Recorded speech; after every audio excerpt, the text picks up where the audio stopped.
Merhaba hanımlar, Ebe Örgü YouTube kanalıma hoş geldiniz. Sizlere çok güzel bir hırka modeli anlattım. Toplam 8 motiften oluşan bir hırka. Arkası da bu şekilde hanımlar. Bu hırka 1 yaş bebeklere uygundur. Daha büyük yaş grubu yapmak istiyorsanız zaten videoda detaylı anlatmaya çalıştığım motifleri büyüterek her yaş grubuna göre ayarlayabiliyorsunuz bu hırkayı. Şimdi hanımlar, ipimden kalmadığı için bu şekilde göstermek zorundayım. Polosu Softulux Anti-Peeling özellikle klor rengi 460. Bu ip gerçekten çok güzel. Dokusu, tokluğu, bükümü. Gerçekten tavsiye ediyorum bu ipi. Hem diğer iplere göre bu daha uygun. Ve kahverengi de kullandığım renk gene Polosu Softulux Anti-Peeling özellikle 446 klor. Rengi çok güzel, dokusu falan, yani gerçekten tavsiye ediyorum. Zaten tüylenme, havlanma yapmayan bir ip. Polosu Soft Deluxe Anti-Peeling iplerini Trendyol, PTT AVM hepsi burada N11 gibi alışveriş sitelerinden alabilirsiniz. Ayrıca Polosu Soft Deluxe'ün web sitesinden de bu ipleri daha uyguna temin edebilirsiniz. Kullandığım tığ numarası da 2,5 milim tığdır. Zaten burada çok hafif yazılıyor. 2,5 milim. Bakın 4 olduğuna bakmayın. 2,5 milim yazan tığları mutlaka alın. Hani diğer tığlarımda da hep bu yazılar silindiği için bu şekilde göstermek zorundayım.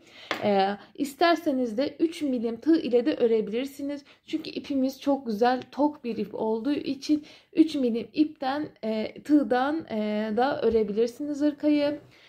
Şimdi hanımlar bu hırkaya örmeye başlayalım. Evet hanımlar, şimdi motif yapmaya başlayalım. Toplam 4 tane zincir çekeceğiz. Bu kilitleme zinciri 1, 2, 3 ve 4. İlk birinci zincirden bakın girdim, tel aldım, direkt çıkış yaptım. 2 zincir çekiyorum. Boşluğa 3 tane trabzan yapıyorum. 1 2 3. Şimdi 2 zincir, tekrar 3 trabzan. 1 2 3. 2 zincir, tekrar 1 2 3. 2 tane zincir ve son üçlü. Yani toplamda 12 tane trabzan yapıyoruz. Ama bunları üçerli gruba ayırıyoruz. 4 tane köşe oluşturuyoruz. Bakın 3. Şimdi 2 zincir çekiyorum. İlk trabzanın bir etinden girdim, tel aldım, direkt çıkış yaptım. Bakın dörtlü minik bir köşeli motife başladık. Şimdi 2 zincir çekiyorum. Bakın bu boşluğa bir trabzan, 2 trabzan boşluğa. Şimdi hanımlar bakın, trabzan bu zinciri saymıyorsunuz. Trabzanın bakın bir iti buraya 1 2 3. Şimdi köşelerde ikişer battığımız için motif bu şekilde bir. Şimdi geldik boşluğa. Bakın buraya. Bakın trabzanın bir iti bu tarafta aşağı doğrudur. Şimdi boşluğa geldik. 2 tane yapıyoruz. 1 2. Şimdi 2 zincir.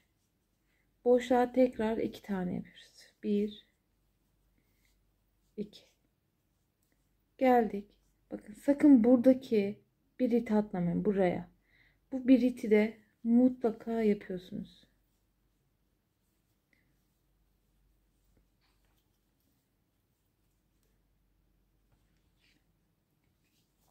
Şimdi tekrar geldik boşluğa.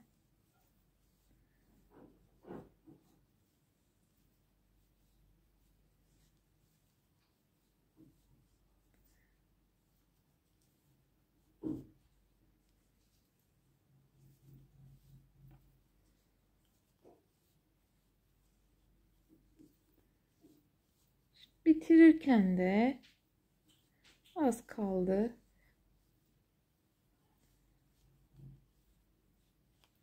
Aynı şekilde bitireceğiz. Bu köşeleri nasıl yapıyoruz? Bakın. Buradaki sakın bir iti atlamayın. Yoksa motifiniz yanlış düşer. Bir tarafı büyür, bir tarafı küçülür. Şimdi boşluğa geldim. 2 tane yaptım. Şimdi ne yapıyorum? 2 zincir çekiyorum ve birleştiriyorum. Bu şekilde motifi oluşturduk. Bundan sonra bu şekilde ilerleyeceğiz hanımlar. Farklı bir işlem yok. Aynı şekilde 2 zincir. Boşluğa 2 tane. 1, 2 trabzan. Bakın buradaki bir iti atlamayın sakın. Yanlış düşer motifiniz. Düz trabzan yapıyorsunuz.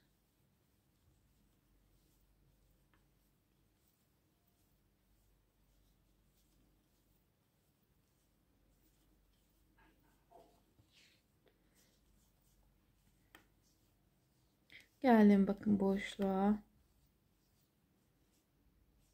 Şimdi 2 zincir. Tekrar boşluğa 2 trabzan. Bakın. Tekrar aynı yerden.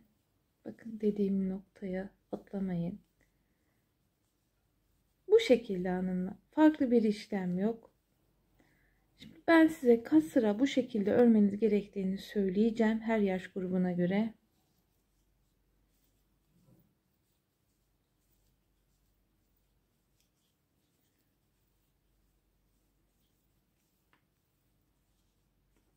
İki zincir. Böyle devam ediyorsunuz. Köşeyi bitirirken de bakın. Geliyorsunuz bu şekilde. Köşeyi bitirirken de aynı buradaki gibi 2 zincir çekiyorsunuz. Ben şimdi burayı bitirip geliyorum. Evet bakın 3. sırayı örüyorum. Boşluğa 2 tane yaptım.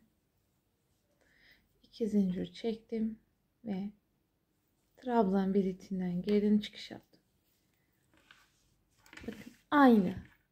Bundan bunun şeyi aynı. Büyütme şekli de aynı. Farklı bir işlem yok hanımlar. Şimdi bu motiften diyelim her yaş grubuna nasıl ayarlayacaksınız? Mesela bu motif 1 yaş bebekler için uygun. Ama diyelim 2 yaş yapmak istiyorsunuz. Bir sıra daha fazla öreceksiniz. Ben toplamda 1, 2, 3, 4, 5, 6 sıra ördüm. 2 yaş için 7, 3 yaş için 8, 4 yaş için 9, 5 yaş için 10. Bu şekilde sıraları büyüterek her yaş grubuna göre bu motifi yapabilirsiniz hanımlar. Yani bana şu şekilde sormayın hani kaç zincirden başlarım. Motifin zincirden başlaması yok. Sıra sayısının arttırması var. Şu an 6 sıradan ördüm bir yaşı. 2 yaş dediğim gibi 7, 8, 9, 10, 11, 12. Yani büyüterek oluşturuyorsunuz. Ayrıca böyle motifleri yaptınız. Mutlaka bir elbise üzerinden ölçü alarak yapın. Yani elbisenin üzerine koyun. Bu şekilde sağlı ve sollu yerleştirin.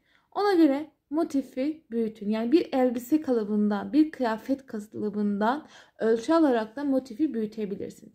Şimdi ben motifimi bitirip birleştirmeyi hemen göstereceğim. Evet, şimdi birleştirmeye geçiyoruz.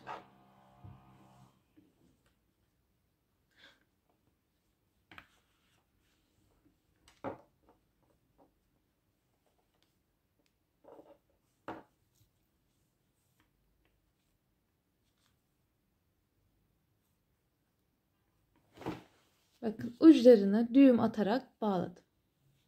Şimdi bir sık iğne ile kilitledim. Şimdi bakın. Ön yüzleri birbirine bakacak. Trabzanın birit kısmından girdim. Arkadaki trabzanın birit kısmından giriyorum. Direkt çıkış yapıyorum. Tekrarlıyoruz bu işlemi. Bakın birit kısmından giriyorum. Arkadaki trabzanla biritinden girdik. direkt çıkış yapıyoruz. Birleştirme tekniği olarak en kolay olan yolu buluyoruz hanımlar.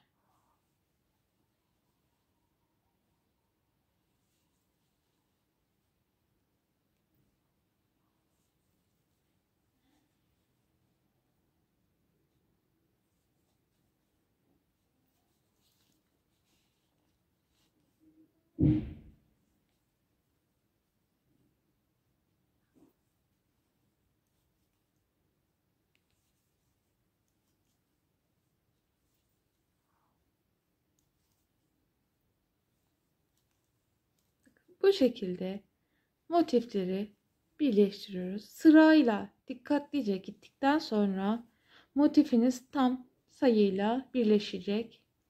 Sakın bu tepe noktalarını kaçırmayın, atlamayın. Şimdi ben bunu buraya kadar getirip geliyorum. Evet, sık iğne ile kilitledim.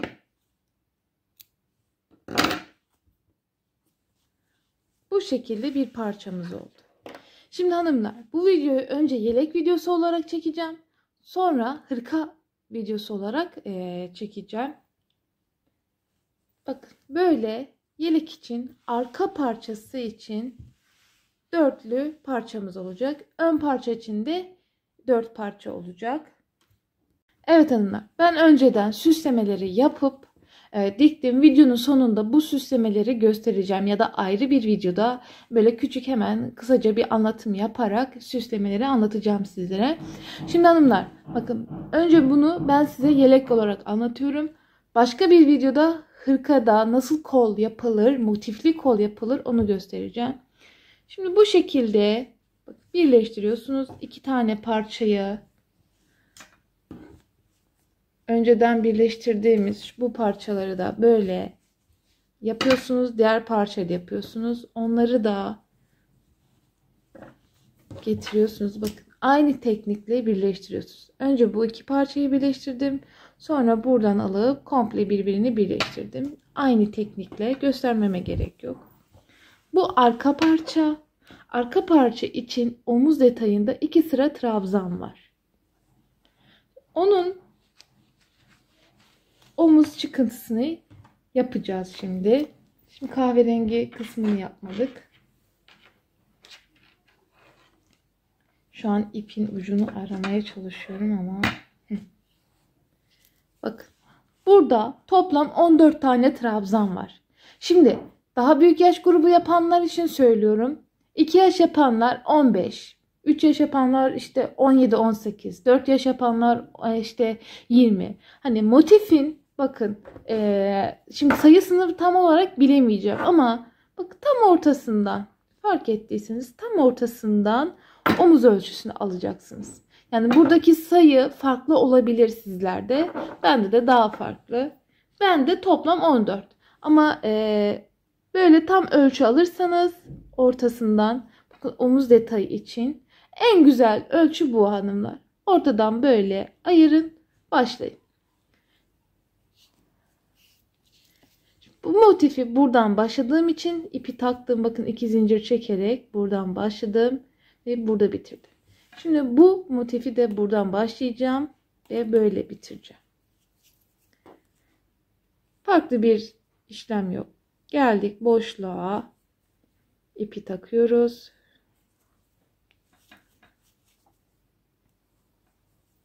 İki zincir çektim. Bir trabzan yaptım boşluğa. Bakın buradaki atlamıyoruz. Toplam şimdi 14 tane trabzan yapıyorum. Çok basit zaten bu. Buraya kadar geliyorum. Toplam 14 trabzan yapıp geliyorum. Şimdi bakın bir sıra gittim. Döndüm. İki zincir çektim. Aynı şekilde dönerek trabzanlar tepelerini dolduruyorum. Bu işlem bu kadar basit. Şu an ördüğüm parça arka parçadır hanımlar.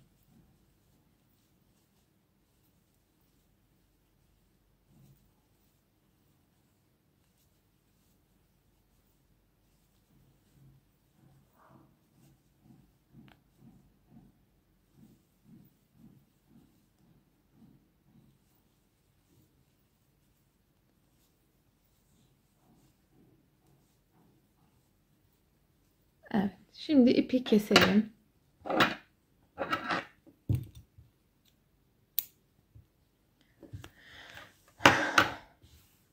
Bakın, bu şekilde arka parça yaptık. Şimdi ön parçalara gelelim. Bakın. Ön parçalarda önü ilikli düğmeli olacağı için sadece iki parça böyle birleştiriyorum. Aynı şekilde 14 trabzan yaptım. Bunu da aynı şekilde 14 trabzan yaptım. İki renk kullandığım için iki renk üst üste gelmeyecek zaten. Bu şöyle ayarlayacaksınız. Bakın, farklı renkler birbirine göre ayarladık şimdi. Bakın, böyle bir yelek oluştu. Şimdi hanımlar, bu yelek 1 yaş bebekler için, 1 yaş altı bebekler için uygun. Yani 6-7 aylık, 8 aylık, bir 12 aylık, işte belki 15 aylık bebeklere kadar olabilir. Bakın, genişliği şu an 26 santim. Zaten ilik yeri falan da olacak. Yani bu 28-29 santimi bulur. Şimdi ön yüzleri birbirine bakacak şekilde, bakın karıştırmayalım. Onun için bu şekilde ayarlıyorum. Şöyle katlayın.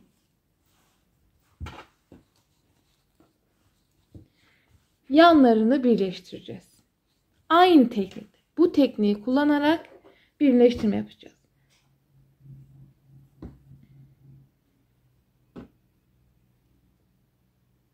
Şimdi yeni ip açmam lazım. İpin genelde ben içinden kullanıyorum. Çünkü daha rahat oluyor. Dış tarafından kullandığım zaman dönüyor sürekli ip. Geldik hanımlar. Şimdi kol parçası yapacağım için burayı işaretlemek zorundayım. Çünkü burası önce yelek olarak anlatacağım. Ondan sonra size hırka olarak göstereceğim. Bakın. Pardon, birleştirmeden önce omuzu birleştirmemiz lazım. Yanları birleştirmeden önce şu omuzları unuttum ben. Kusura bakmayın. Şimdi ilk bakın trabzandan geldik. Arkadaki ilk trabzan.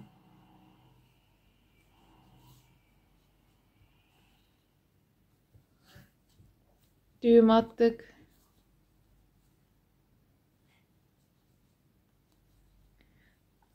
Aynı şekilde kaydırıyoruz.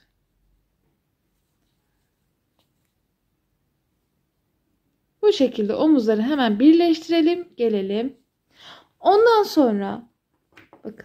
sonra şu koltuk altından burayı da birleştireceksin. Ama ben bu yelekten sonra sizlere kol eklemeyi göstereceğim için bu kola göre diyelim, bakın tam burada zaten. Tam buradan aşağı ben ekleyeceğim. Siz de buradan, tam şuradan diyelim, bir parmak üstü buradan aşağıya birleştirin. Hemen ben omuzları birleştirip şu yanları da buradan aşağı birleştirip aynı bu teknik kullanarak birleştirin, gelelim. Şimdi hanımlar, ben size gene şu kenardaki koltuk altından sonraki birleştirmeyi göstereyim. Belki takılanlarınız olur. Şimdi sayıyorum. 1, 2, 3, 4. Burası. Şimdi buradan da sayıyorum. 1, 2, 3, 4. Dördüncü trabzanın tepesinden. 1, 2, 3, 4. Evet. 1, 2, 3 ve 4. Dördüncü trabzanın tepesinden ipi takıyorum. Bakın, zaten bir çocuğun kolu rahatlıkla geçebilir, girebilir. Hemen ipi düğüm yaptım. Buradan da böyle bir sık iğne. Şimdi bu şekilde yapıyoruz. Bir tek birleştiriyoruz. Şimdi bakın, burada boşluklar var ya, zincir boşluğu. O zincir boşluğuna bir sık iğne, 2 sık iğne yapıyoruz. Sonra buraya geçiyoruz, diğer boşluğa. Bu ipleri zaten sonradan temizleyeceğim. Bir sık iğne, 2 sık iğne. Geldik trabzan tepelerine. Bakın, sakın kaydırmayın. Bu şekilde devam ederek birleştiriyoruz hanımlar. Şimdi ben bunu bitirip geliyorum. Evet hanımlar, bakın çok güzel bir yeleğimiz oluştu. Bu arada şimdi 2-3 yaş yapanlar için şu omuzu söylemek istiyorum. Mesela 1 yaşta 2 sıra gittim. 2 yaşta 3 sıra yapın. 4 yaşta 5 sıra, işte hani bu şekilde sıraları birer sıra artırarak her yaş grubuna göre ayarlayın mutlaka. Mesela 2 yaşta 3, 4, 5, 6 her yaş grubuna göre birer sıra arttırma yapın. Bakın sağlı sollu hem arkadan hem önden yani omuzda arttırma mutlaka yapın. Çünkü omuzlarda da fark ediyor çocuklarda. Şimdi biz bu öndeki ilik pat yerine başlamadan önce komple bir güzelce bakın şöyle çevresini alttan üstten omuz ve yaka detayını sık iğne gidelim. Ondan sonra trabzan gideceğiz. Sık iğne gitmemizin sebebi daha muntazam bir yelek düşürebilmek için. Şimdi başlangıç noktamı da arka noktası seçiyorum. Bu boşluklara da 2'şer tane batarak sık iğneyi yapabilirsiniz. Bak tam ortadan böyle ipimi taktım. Biraz yakınlaştırayım.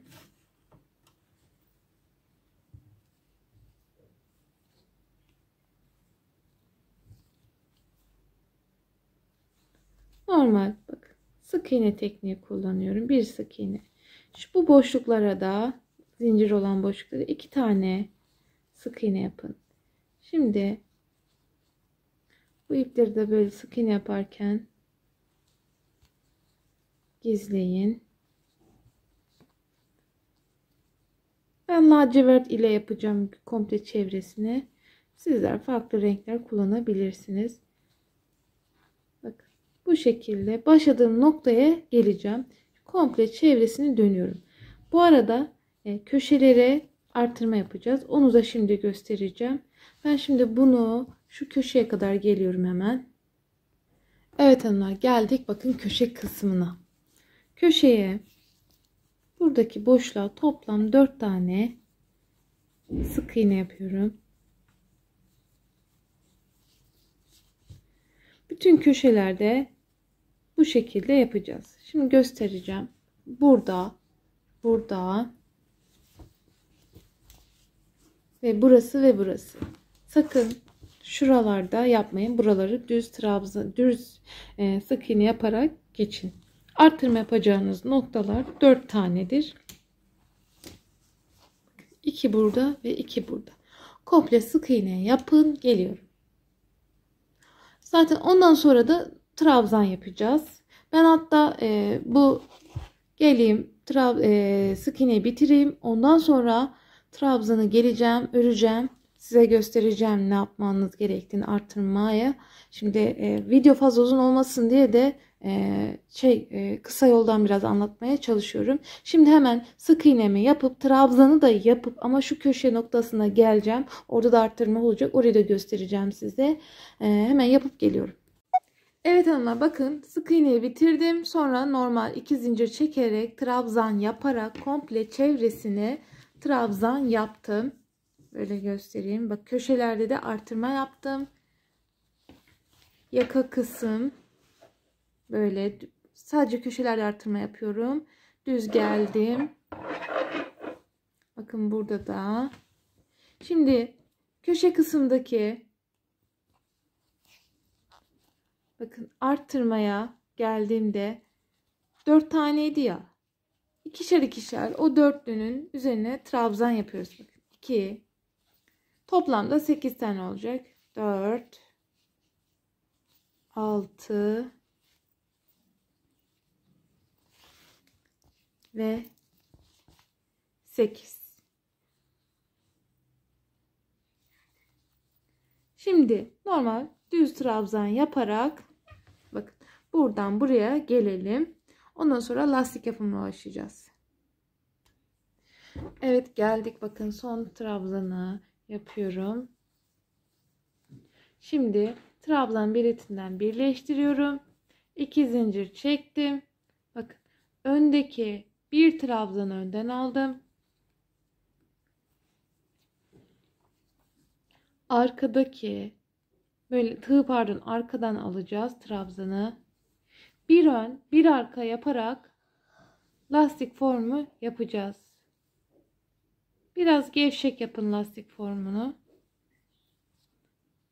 Böyle önden aldım, arkadan alacağız.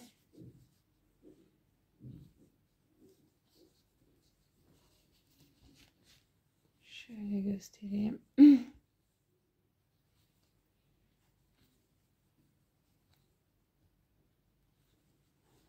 Zaten bundan sonra ne arttırma ne eksiltme var. Normal sırasıyla devam ediyoruz. İlik yerini de yeleğimizin sol tarafına açacağım. Çünkü erkeklerde sol tarafta ilik yeri. Şu an mesela sağ kısmı örüyorum.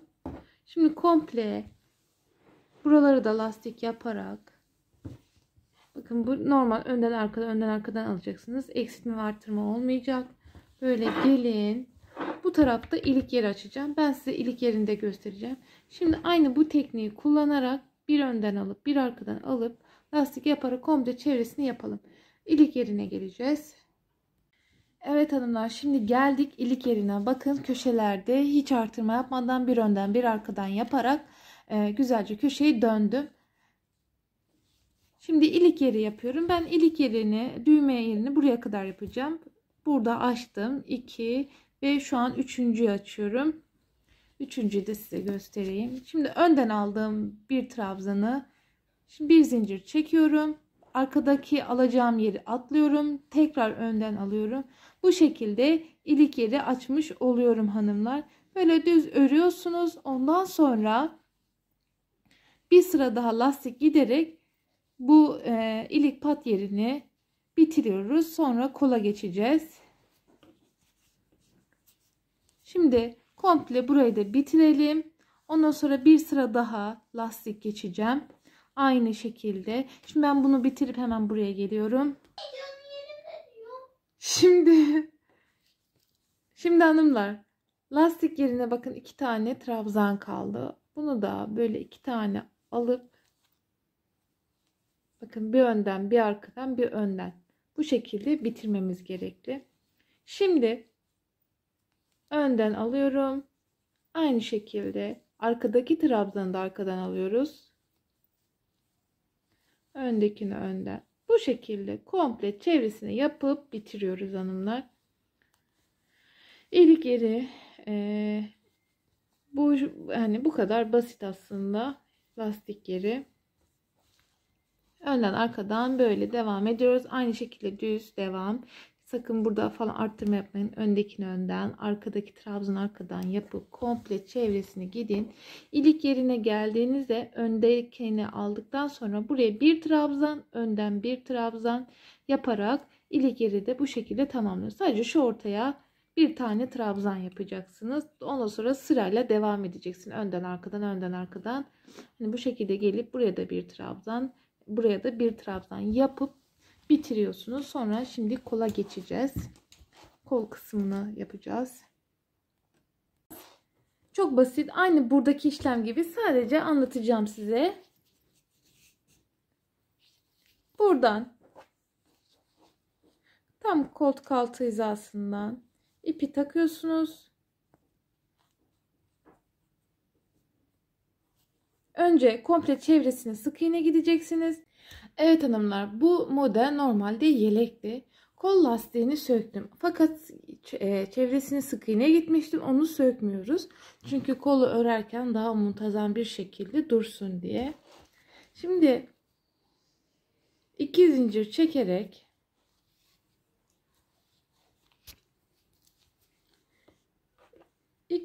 çekiyoruz. Şimdi düz birer birer trabzan yaparak devam ediyoruz. Bir içten bir dıştan öreceğiz. Şu an dış taraftan örüyoruz. Kolda hiç eksiltme, artırma olmayacak. Bakın bu şekilde trabzan yapıyoruz. Şimdi ben bu sırayı komple böyle yeleğim, buraya kadar öreyim trabzanları. Evet bakın geldik. Hemen başladığımız ilk trabzanın tepesine bir tane yapıyoruz, çıkıyoruz. 2 zincir çekiyorum ve bu sefer iç kısımdan örüyorum. Bakın koltuk altında dikiş falan yapılmayacak. Dümdüz oluyor. Şimdi döndüm. Normal trabzan yapıyorum. Bu şekilde öreceğiz hanımlar. Dümdüz. Bir içten bir dış taraftan. Böyle devam edeceksiniz. Düz örerek. Şimdi bakın. Bunu böyle geldiniz, ördünüz düz. Sonra 2 zincir çekip dış kısımdan öreceksiniz. Bu şekilde kol olacak. Yani bunu yapmamızın sebebi buradaki birleştirme yeri tam koltuk altının hizasında olsun diye. Tek yön sadece dış taraftan örersek bu koltuk altındaki dikiş izi böyle yan olarak kayıyor ve kötü duruyor. O olmaması için bir içten bir dıştan öreceğiz. Şimdi geçelim lastik kısmı. Kol manşetine yapılacak lastik yuvasına. İpim az kalmıştı. İpi takıyorum. Lastik yeri olduğu için normal ipe istediğiniz yerden başlayabilirsiniz. Şimdi önden bir tane alacağım. Arkadan 1 ve 2 tane trabzan alıyorum. Bakın. Önden 1, arkadan 2. Lastik yerine mümkün olduğunca gevşek yapmaya çalışın. Önden bir trabzan.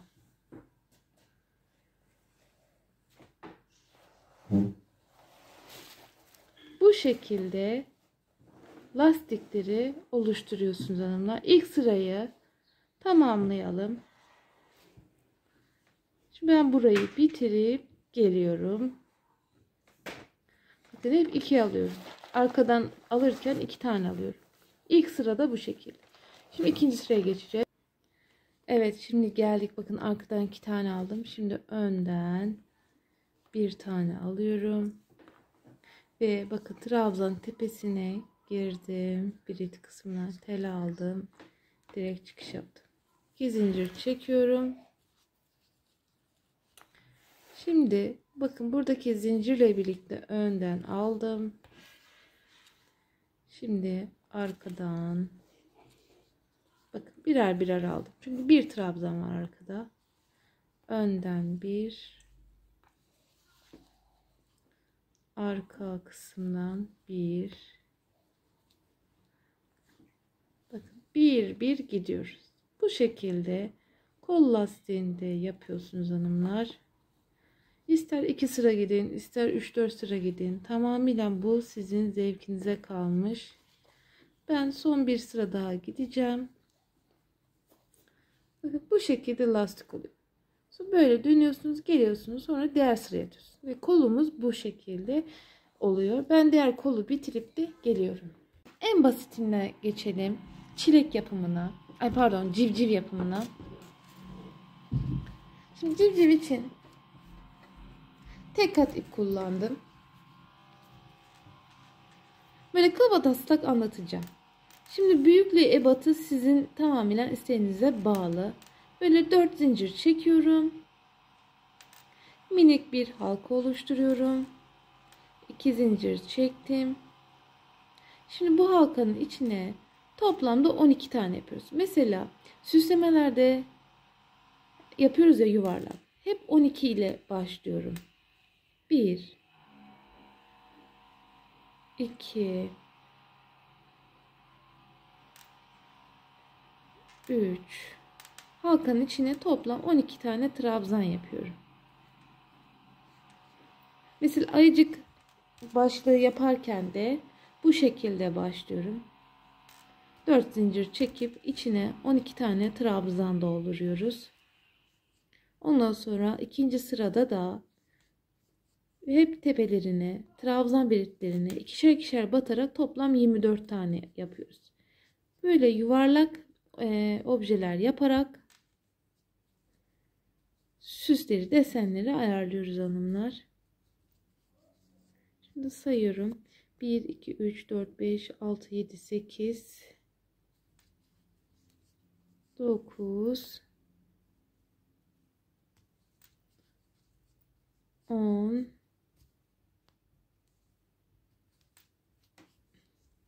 11, bir daha sayayım, 2, 12, 12 olmuş. Şimdi hemen geldim bir trabzanın bir itine tel aldım, direkt çıktım. 2 zincir çekiyorum. Toplam bu trabzanın tepelerine ikişer ikişer trabzan yapıyorum. Bir trabzan, aynı bir ite tekrar batıyorum. Bir trabzan daha. Bu şekilde toplam 24 tane burada trabzan oluyor hanımlar. Bakın, ikişer ikişer yapıyorum. Civcivde ikişer ikişer yaptım, sonra sık iğne gittim. Bunları da iğneyle, bakın, iğneyle normal böyle tel alarak bu şekilde sarma yaparak işlemesini yaptım. Buradaki tepesini de aynı şekilde işlemesini yaptım. Böyle hani iğneye turuncu bir geçirdim. Sonradan böyle işledim yani. Bu şekilde civcivi yapacaksınız. Gelelim bakın mesela ayı kısmına. Ayı da aynı şekilde 12 yaptım. Ondan sonra çifter çifter yaptım. Sonra bir tek bir çift yaptım. Büyüttüm mesela. Şimdi şunu tamamlayayım hemen. Bak, civcivde ne yaptık? Sadece 2 sıra gittik. Ve birleştirdik. Sonra bunun komple çevresine sık iğne yaptım. Hani toplam zaten 24 tane var, sayarsınız. Bu şekilde civcivi ayarladım. Güneşi de aynı bu şekilde yapabilirsiniz. Ben sık iğne tekniği kullandım. Aynı sayılar 12 tane. Ondan sonra çift çift çift gittim. Sonra bir tek bir çift gittim. Mesela güneşi alıp şöyle yapabilirsiniz. Ondan sonra zincir işleme tekniği kullanarak bu güneşlere form verdim. Güneş ışını yaptım. Mesela bunu böyle bitirin. Yani kabataslak anlatıyorum. Videoda uzun olsun istemiyorum. Çünkü çok basit bunlar. Mesela bunun komple etrafını sık iğne gittikten sonra civciv kafası bitiyor. Şöyle göstereyim. Bakın. Sık iğne gittim. Sonra boncuklar var ya. Normal siyah boncuk kullandım. Bunu da işte iğneyle işledim, bu turuncuları.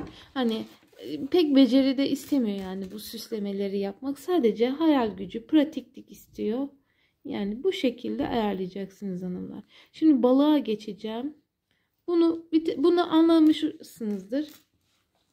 Şimdi balık detaylı anlatayım size. Çünkü balık hem küçük hem güzel. Şimdi iki türlü balığımız var. Biri uzun, biri top gibi. Şimdi önce ben uzun pratik olanı hemen anlatayım. Bazen balıkların büyük olsun diye 2 kat ip kullanıyorum. Şimdi 1, 2, 3, 4, 5, 6, 7 ve 8. 8 zincir çektim. Şimdi ilk 7. bakın girdim. 1 sık iğne, 2 sık iğne. Şimdi bir yalancı trabzan, ikinci yalancı trabzan. Şimdi normal ikili trabzan yapıyoruz. 2 de çıktık. Geldik buraya. Şimdi buraya toplamda 8 tane trabzan yapacağız. Aynı yere batıyoruz. Şu an 2, 3, 4, 5, 6, 7 ve 8. 8 tane yaptım. Şimdi aynı şekilde devam ediyorum. Burada trabzan vardı. Karşısına bakıyorum. Burada da bir trabzan var. Şimdi 2 tane yalancı vardı. 1, hemen yanına 2 ve 2 tane de sık iğne ile bitireceğiz. 1 ve 2. Şimdi balığımızın ne yaptık? Bedenini oluşturduk. Şimdi kuyruk yapımına geçeceğiz. 1, 2, 3, 4, 5. Tamamıyla sayı size bağlı. Büyüklüğü size bağlı. Ben 5 tane yaptım. Şimdi hemen 4.'ye batıyorum. 1 yalancı trabzan. 2 yalancı trabzan. Şimdi bir sık iğne, ikinci sık iğne, boşluğa batıyorum, direkt çıkıyorum. Aynı şekilde 1 2 3 4 5, bakın tam ortasındaki boşluğa batarak çıktım. Tel aldım. Şimdi aynı şekilde bir yalancı, iki yalancı trabzan. Şimdi sık iğne ve sık iğne. Şimdi bu boşluğa batıyorum, çıkıyorum ve balığımız bitmiş şekilde. Şimdi bu ipi alttan bakın böyle kesiyorsunuz, çıkartıyorsunuz. Sonra bunu böyle iç alıp arkaya getiriyorsunuz. Şöyle de ipi yedirin. Ve balık bu şekilde. Çok pratik, çok basit bir balık olduğuna bakın. Bu şekilde balık. Şimdi ikinci balığımıza geçelim. Bu da farklı versiyonu. Ama sık iğne tekniği kullanacağız. Bir de burun yapacağız balığa. Ne yapmıştık? 4 zincir yine. 1, 2, 3, 4 zincir. İlk zincirden gerdim, tel aldım, minik bir halka oluşturdum. Bunun içine toplam 12 tane ya da 14 tane trabzan yapacağız. Ben 14 tane yapayım. Şimdi bakın 3 trabzan. Ben hemen geliyorum. Evet, 14 tane yaptım. İlk birinci tepeden girdim. Tel aldım, direkt çıkış yaptım. Şimdi hanımlar bakın. Aslında bu süslemeler gerçekten çok basit. Sadece biraz pratik gerekli.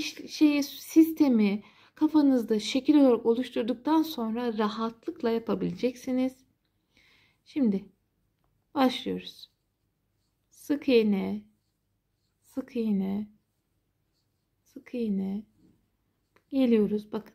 Burası kuyruk kısmı olacak. Burun kısmı da tam burada olacak. O zaman buraya kadar sık iğne yaparak geldim.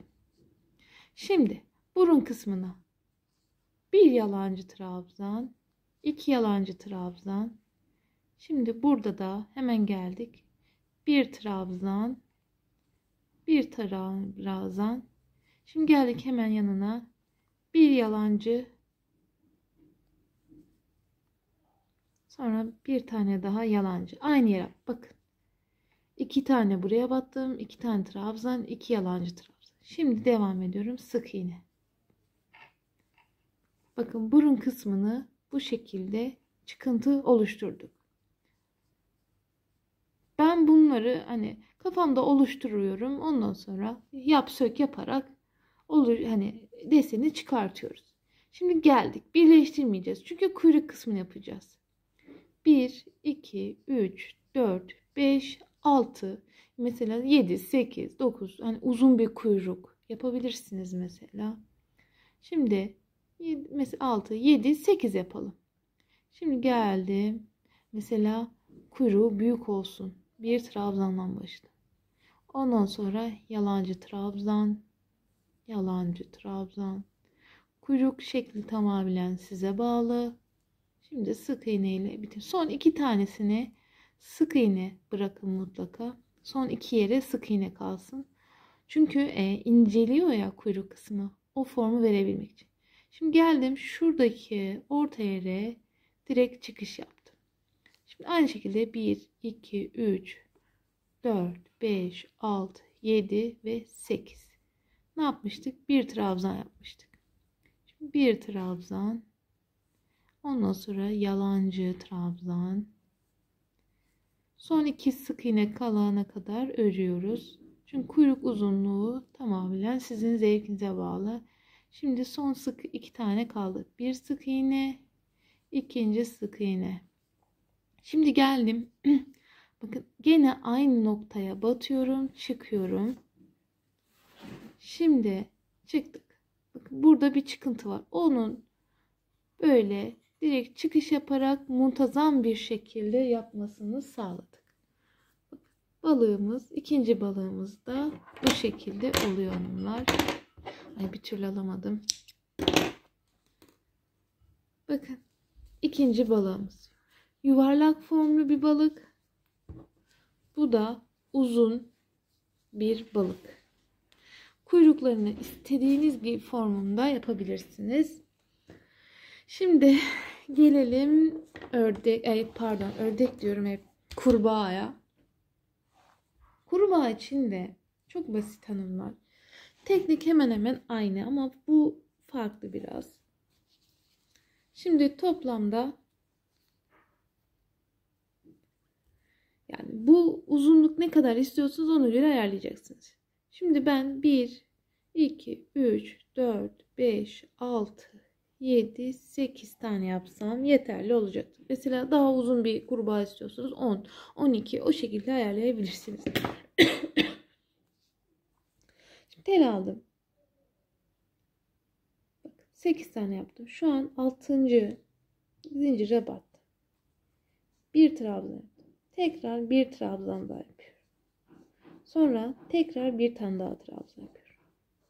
Bu köşeyi yuvarlak formlu dönebilmek için. Bakın ilk yaptığım yere 3 tane yaptım. Şimdi devam ediyorum. Birer birer. 1. Şu an 1 gittim. Tekrar 1.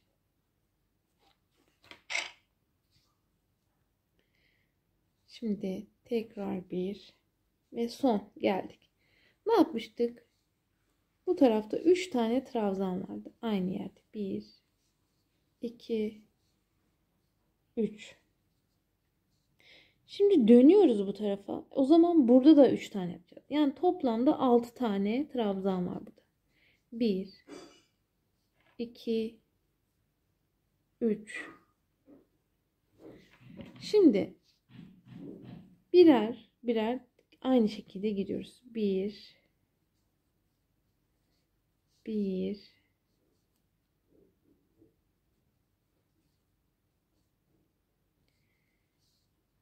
1, 1. Şimdi ne yaptık? Bakın 3 başlamış. Şimdi buraya da bitirirken de en son 3 tane trabzan yapıyoruz hanımlar. Bakın 3. Şimdi geldik. Buradaki ilk birinden girdik. Birleştirdik. Bakın, ilk sırayı yaptık. Şimdi 2 zincir çekiyorum. 1. Şimdi aynı yere bir tane daha. 2'şer tane yapıyorum. Tekrar buraya 2'şer tane.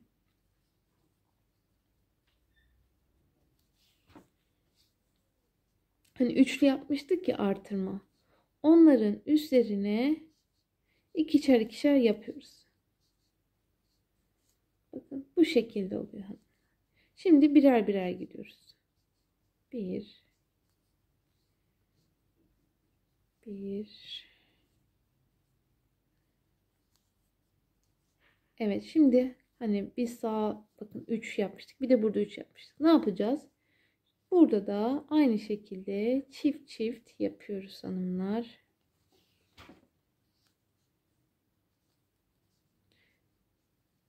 Mantık yani düz mantık gidersek basit yani. Kolaylıkla yapabilirsiniz bu modelleri. Şimdi gözü için mesela ne yapacaksınız? Bakın şu an gözüne gelmeden önce 2, 4, 6, 8, 10 ve 12. Çünkü 6 tane vardı. Köşede. Şimdi ne yapıyoruz? Düz gidiyoruz. 1. Kurbağa yapımı bu kadar basit.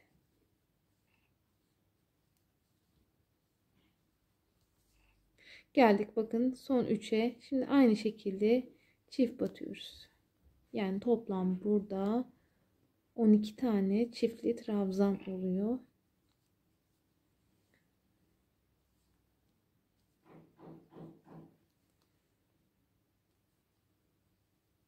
Evet. Şimdi birleştiriyorum, bitiriyorum. Dilerseniz komple çevresini sık iğne gidebilirsiniz. Bakın bu şekilde kurbağanın ağız yapısını oluşturduk. Şimdi hanımlar, bunu da keselim. İçindekinde aynı, bakın sarıda yapmıştık ya 12 tane. Siz 12 yerine 14 tane trabzan yapın. Ondan sonra sık iğneyle etrafını sık iğne gidin ve dikin. Hemen üzerine alın parçayı, minik parçayı. Bu kurbanın gözlerine dikin. Bak siyah boncuk kullanıyorum. Çünkü bu siyah boncuklar çok güzel. Plastiktir. Tuhafiyelerden aldım. Bunu bulmak biraz sıkıntılı. Her tuhafiyede de yok. Yani boncuk ya da inci diye, siyah inci diye geçiyor mesela. Şimdi size öğretmem gereken başka ne var? Bakıyorum. Balıkları aynı şekilde öğrettim. Ayıcık aplikesini de aslında göstermek istiyorum. Nasıl yapsak? Beyaz ipler. Yok, sarı iplen devam edelim. Civciv. Şimdi hanımlar, bu sarı hani yaptık ya. 12 üzerine çifter çifter yaptık. Şimdi onun üzerinden gidelim. Şimdi ayı başlığını büyütmek istiyorsanız çift tek, çift tek, çift tek yapacaksınız hanımlar. Gösteriyorum şimdi. Bir çift trabzan, bir tek. Bir çift trabzan, bir tek. Bu şekilde 3. sırayı gideceksiniz. Ben şimdi bakın çift tek, çift tek. Şimdi hemen bitirip geliyorum. Evet, geldik. Şimdi batıyoruz, bitirdik. Şimdi kulak kısmına kadar sık iğne yapacağız. Bunu güzelce ayarlıyorsunuz. 1, 2, 3, 4, 5, 6, 7, 8, 9, 10. 10 yapalım diyelim. Bazen yani bu sık iğne sayısı bazen uymuyor. 10 tane sık iğne yaptık. Şimdi kulağa geçiyoruz. Hemen yanına bakın. 1 trabzan, 2 trabzan, 3, 4, 5, 6. Şimdi bakıyorum. Eksik kalımı bir tane daha 7 yapalım ve 8 yapalım. 8 yaptım. Şimdi hemen yanındaki dibindeki bakın tam sık iğneye batıyorum. Sık iğne yapıyorum. Bakın kulak formunu oluşturdum. Şimdi devam ediyorum. 1 kulak arasında 2 3 4 5 6 2 kulak arasındaki 6 çok kısa. 7 yapalım. 7. Evet, 7 ideal. Şimdi batıyorum. 7 tane sık iğne yaptım. Bu 8 de olabilir. Aynı şekilde aynı yere 8 tane trabzan yapıyorum. 2 3 4 5 6 7 ve 8. Şimdi hemen geldim. Aynı yere battım. Bakın burada kaç sık iğne kaldı? 1 2 3 4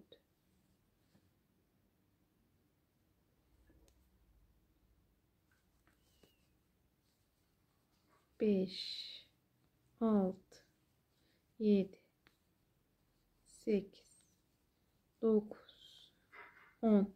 Bayağı kalmış ama hiç sıkıntı değil. Mesela burada birleştireceğiz. Yani zaten burun kısmı önemli. Şurası önemli. Hani buradaki sık iğne başlangıcı fazla önemli değil yani. Kayıyor. Sadece başlangıç noktamız kayıyor. Bu şekilde ayıyı ayarlayabilirsiniz. İlla ki şu birleştirme yerini tam bu ortaya getirmek istiyorsanız sayacaksınız. Kulağı o şekilde yerleştireceksiniz. Ben size şu an hani pratik şekilde ayı anlattım. Bakın fark eden bir şey yok. Şurası ek yeri. Zaten burun kısmı da aynı buradaki başlangıç gibi olacak. 4 zincir çekip içine 12 tane trabzan dolduracaksınız. Sonra bakın yerleştiriyorsunuz. Sonra tekrar boncuk. Bu boncuklar çok güzel. Hani figür dikerken, oyuncak figürleri dikerken daha güzel gösteriyor. Hani inci düğme değil, yani bildiğimiz bakın yuvarlak boncuk. Hani bunlardan mutlaka alın eğer bu işi yapıyorsanız hanım. Bakın bu şekilde de azıcık başlığını oluşturuyorsunuz. Ondan sonra kahverengiyi örüp dikiyorsunuz hanımlar. Şimdi daha anlatmam gereken artık bir şey kalmadı. Bu şekilde kısaca aplike yapımını göstermek istedim hanımlar. Bir dahaki video